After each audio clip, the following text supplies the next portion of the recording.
We all remember Caillou from when we were little kids, right? Yeah, that was one of my favorite shows. One thing that had always bothered me, though, is that he was bald.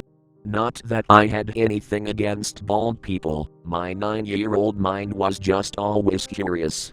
It had actually been something that I had been wondering about even today. For a time, I believed the commonly told story. The original books had Caillou as a baby and they aged him for the show, but didn't want to change his appearance too much, so they left him bald. The problem with this, however, is that in the books, he ages. The artist left him bald even as he aged. When I realized this fact, I was slightly confused. I began rewatching the series and discovered the truth. Caillou has cancer. It's impossible for a child to become bald naturally without first going through puberty. It doesn't make sense for his parents to shave his hair. Kids are brutal and a bald child would easily be picked on. Caillou is bald because his parents put him through several different treatments to treat his terminal disease. Notice that his little sister Rosie has red hair. Now look at her parents, both brunette. That's because Rosie is adopted. His parents feared that they would pass on the disease and couldn't bear the thought of possibly losing another child, so they sought out adoption. They treat Rosie like one of their own, they are just happy to have a healthy little girl.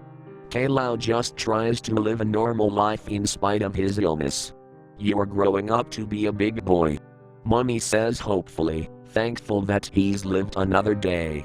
But the story doesn't end as a bittersweet children's show about a little boy fighting cancer and hanging in there, with supportive friends and just living a normal life. No. If only that were the case. One day, little Rosie was about 11 years old, staying over with Grandma, as her parents went out for a date night. She sat down in her grandmother's lap, and asked her who that boy was in the picture on her dresser. She had vague memories of this boy, but she was only 2 at the time, and didn't quite remember. I think you're old enough, Grandma says, just barely fighting back the tears. The entire show is a flashback, narrated by Grandma telling the stories of her now deceased grandson. She's telling Rosie about her long-dead brother, who died shortly after the series was cancelled. His parents didn't want to plague Rosie with the thoughts of her dead brother, and decided to wait until she was much older to tell her about him, if even at all. In truth, it helped them cope. It was easier to think he never existed than to remember the painful memories of their firstborn. Notice each episode is surrounded by the cloud typically used for flashbacks in other shows. Notice the melancholy voice used by the narrator throughout the show, even in joyful circumstances. Notice Caillou is almost never disciplined. His parents just can't stand saying no to their child with who knows how long left in his life. Still don't believe me? The original artist of Caillou, who was also the character designer, had a child who also died of cancer and designed the family as a tribute to him. I wonder if the author or creators of the show even realized this.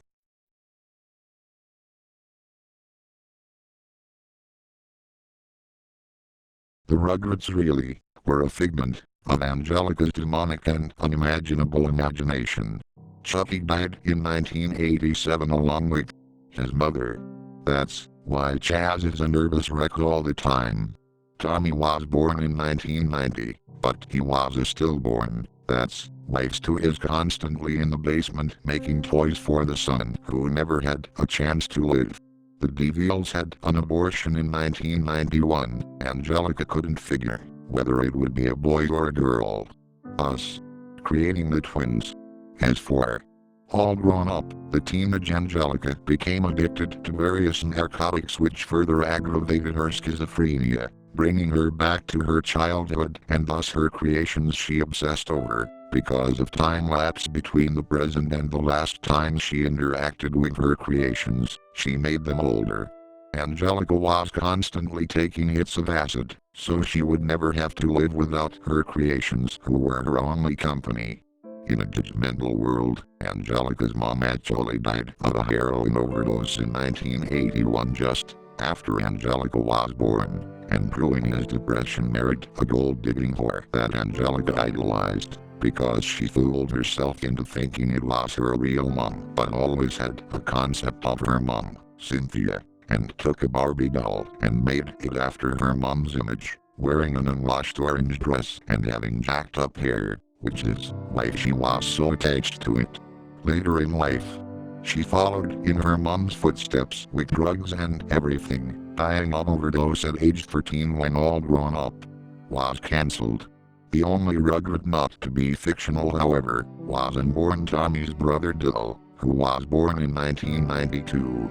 However, Angelica didn't know the difference between Dill and her creations, although Dill didn't follow her commands. One day in 1994, after endless crying and a refusal to disappear like the others did, when Angelica was angry with them, she hit him. Due to this, he sustained a brain hemorrhage, which resulted in a deformation. As he grew up, his damage only became more evident, and by the time he was 9, in All Grown Up, he lived as an outcast, being ridiculed for his weirdness and retardation. The immense guilt over this is what led Angelica to her drug use and is what led Angelica to create the Rugrats briefly, until her experience with hallucinogenics. In A Trip to Paris to Find Love, Chaz married a woman named Kira. He was actually going to marry a different woman named Coco, but she just wanted him for his money. Who had a daughter named Kimmy that was torn from her because she was a cocaine addict. Angelica imagined her from Kira's stories. He lost his mind after the death of his wife and was in denial that she was ever a prostitute. Upon return to America, Chaz and Kira married and she got her green card. It was actually a really happy and romantic story. Kira continually struggled with addiction, but was relatively happy with her life, and Chaz. Susie was actually Angelica's only friend, who entertained the thought of Angelica's creations for her sake. Angelica spent the last days of her life in the back of the school cafeteria, imagining friends around her and playing with the lives of her creations.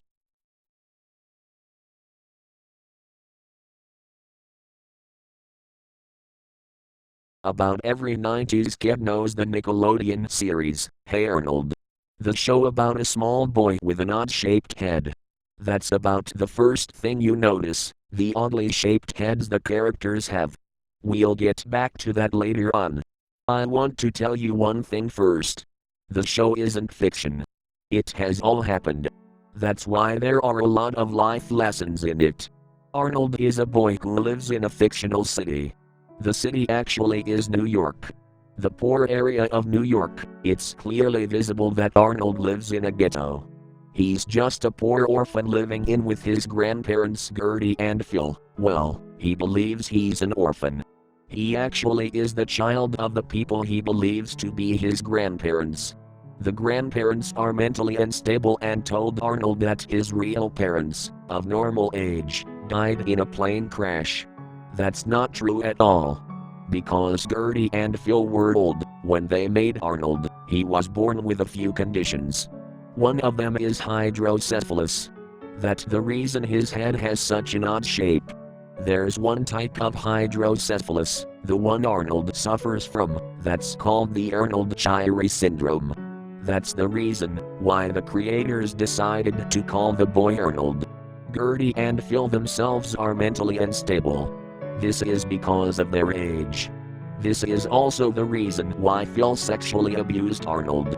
Phil says to Arnold that it's totally normal that a grandparent does this kind of stuff to their grandchildren. Arnold is being bullied for his oddly shaped head. This is where another condition Arnold has comes in. Because of Gertie's and Phil's old age, Arnold suffers from several psychological conditions. This makes him see things that aren't there. Because he's bullied a lot, he escapes to an imaginary world with imaginary friends. That's the reason the other characters have weird shaped heads too. It makes him feel like he's normal, and no one can pick on him because of his head. This also is the reason why Arnold believes that his parents are his grandparents, and that his real parents died in a plane crash. His condition makes him believe that it is reality. But the reality behind the series is way worse. It is reality. It tells the story about a poor boy living in New York. It's all based on facts. When the creator got lost in New York, he accidentally got into the poor area. It was really late, so he decided to stay at a hotel. Then he came across a 9-year-old boy, the child of two people who were clearly too old to have children. He saw that the boy was mentally unstable, and he believed in all the things he made up. The creator decided to talk to the boy. He felt really sorry for the boy when he discovered the boy only had imaginary friends and would die if he didn't get medical care quickly. He felt like he needed to do something. So he asked the boy if he could tell his story, and then he'd make sure that the boy's life would become better. But he didn't. He just used the sad story for a TV program. He just took advantage of it. All the misery was so successful as a children's quote program. He became rich and didn't care about the poor boy suffering. He did not tell anyone about the way he came up with the idea for the series. He knew that if the truth would come out, it would all be done for him. No one would support a program created by someone who became rich over the misery of someone else.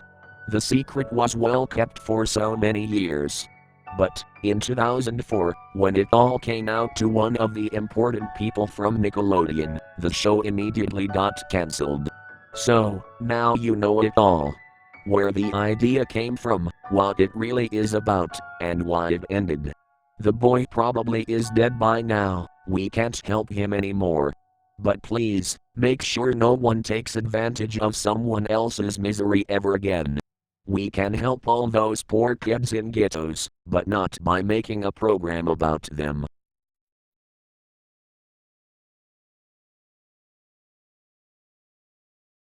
Almost everyone in Earth has heard of the television show South Park, but do we know the town's history? My theory is that, since the characters' appearances never change as they age, that they are all ghosts.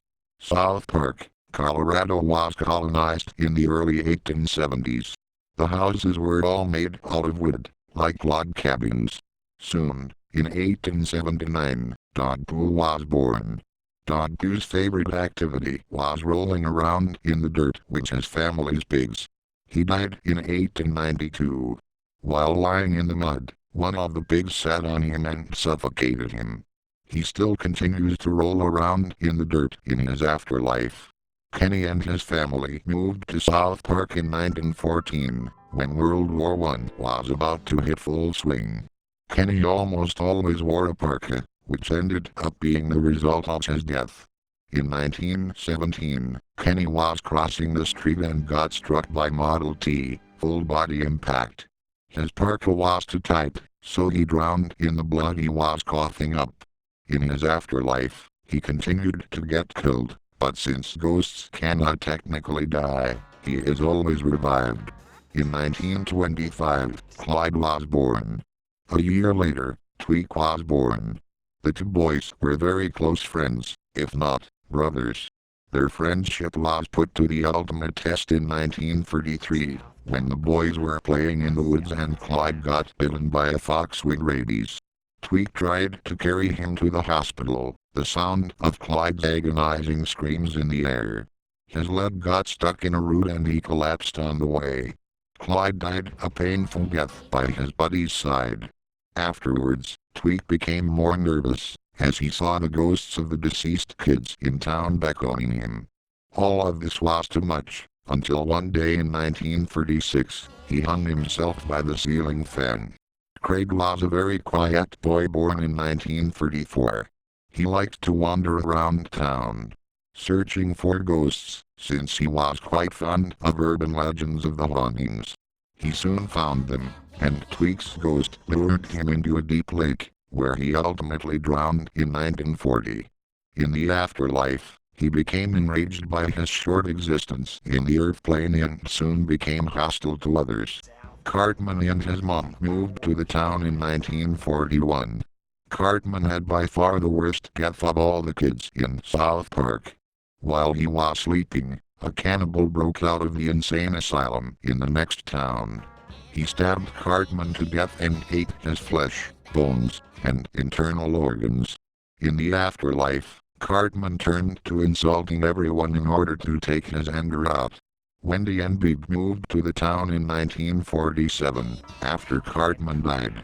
A few weeks later, a terrible snowstorm came and the two were whisked away.